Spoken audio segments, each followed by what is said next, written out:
कभी सोचा है कि एक मामूली सा फोन कॉल कैसे दो बिल्कुल अलग दुनियाओं की पोल खोल सकता है? हाल ही में एक बड़े ही मजेदार डिप्लोमेटिक इंसिडेंट ने बिल्कुल यही कर दिखाया। और ये कहानी सिर्फ सियासत की नहीं है, बल्कि प्रॉब्लम सॉल्विंग के दो एकदम जुदा अंदाज की है। तो हुआ यूं कि डोनाल्ड ट्रंप ने एक सनसनीखेज दावा कर दिया। उनके हिसाब से उन्हें भारत के प्रधानमंत्री ने फोन किया और उस फोन पर एक बहुत ही बड़ा वादा भी कर दिया। लेकिन इस दावे पर भारत का जो जवाब आया, अरे वो तो कमाल ही था। एकदम शांत सपाट अंदाज में ऐसा खंडन किया कि पूरी कहानी ही मजाक बन गई। ये डिप्लोमेटिक भाषा में कुछ ऐसा कहने जैसा था कि भाई साहब जरा फोन तो चेक कर लेते। तो समझ रहे हैं ना, ये मामला सिर्फ एक फोन कॉल का नहीं है।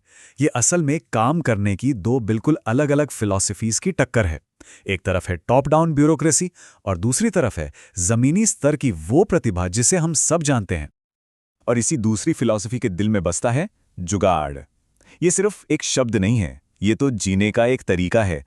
कम से कम चीजों में ज्यादा से ज्यादा काम निकालने की कला, जो शायद हम सबके डीएनए में है। इसको समझने का सबसे अच्छा तरीका ये तुलना है। सोचिए, एक तरफ है हार्वर्ड बिजनेस स्कूल वाला तरीका, ढेर सारा डेटा, मुश्किल मॉडल्स और कमिटी पर कमिटी। और दूसरी तरफ हमारा अपना हल्दीराम बिजनेस सेंस। यहां सब कुछ याद है, एक चचेरा भाई है जिसका टेम्पो है और मां की फोन बुक तो है ही। अच्छा, अब इस लड़ाई को ना थोड़े और बड़े मैदान में देखते हैं। इकोनॉमिक्स और लॉजिस्टिक्स की दुनिया में, जहां अरबों खरबों की बड़ी बड़ी संस्थाओं का सामना होता है गली मोहल्ले के छोटे छोटे ऑपरेटरों से। एक तरफ जरा इस नंबर को देखिए, $950 अरब।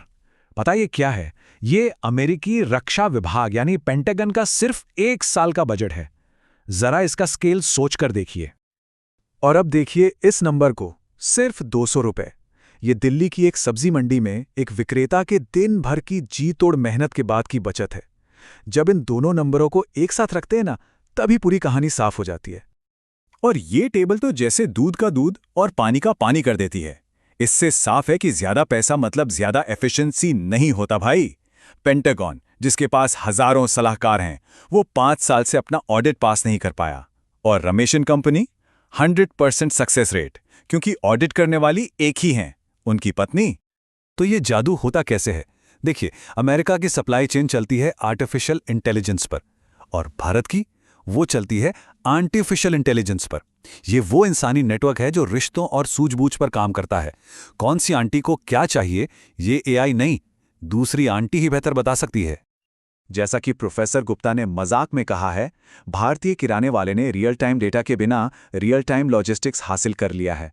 और सच कहूं तो यही तो जुगाड़ की असली ताकत है। चलिए अब इस बहस को एक नए लेवल पे ले जाते हैं, जमीन से सीधा आसमान में। अब मुकाबला होगा रॉकेट साइंस और स्ट्रीट साइंस के बीच। किसी ऑटो वाले का ट्रबल शूटिंग प्रोटोकॉल देखा है? स्टेप 1, इंजन पे जोर से एक लात मारो। स्टेप 2, और फिर पूरे आत्मविश्वास से कहो अब चलेगा। और सबसे कमाल की बात क्या है? इसका सक्सेस रेट 93% है। ये टेबल तो और भी मजेदार है।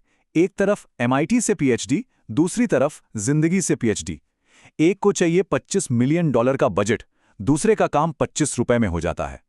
एक कहता है Houston we have a problem, तो दूसरा कहता है भैया टेंशन मत लो, हो जाएगा। और ये सिर्फ ऑटो वालों की बात नहीं है। जरा सोचिए, जब नासा ऑर्बिट में 9000 सैटेलाइट्स को लेकर परेशान है, ठीक उसी वक्त भारत का एक ट्रैफिक कांस्टेबल एक लाल बत्ती पर 9000 स्कूटरों को सिर्फ एक सीटी से मैनेज कर रहा होता है। अब आते हैं इस विश्लेषण के आखिरी और सबसे बड़े चैलेंज पर। क्या जुगाड़ दुनिया की सबसे बड़ी समस्या यानी विश्व शांति का हल निकाल सकता है? जरा इस तुलना पर गौर कीजिए। एक तरफ है यूनाइटेड नेशंस, जहां मीटिंग के बाद अच्छी तस्वीरें तो आती हैं, पर नतीजा सिफर। दूसरी तरफ है इंडियन रेलवेज, जहां समाधान दर 100% है। क्यों? क्योंकि उनके पास एक अचूक हथियार है। और वो हथियार है ये वाक्य, आप दोनों एडजस्ट कर लीजिए वरना दोनों को उतार दूंगा।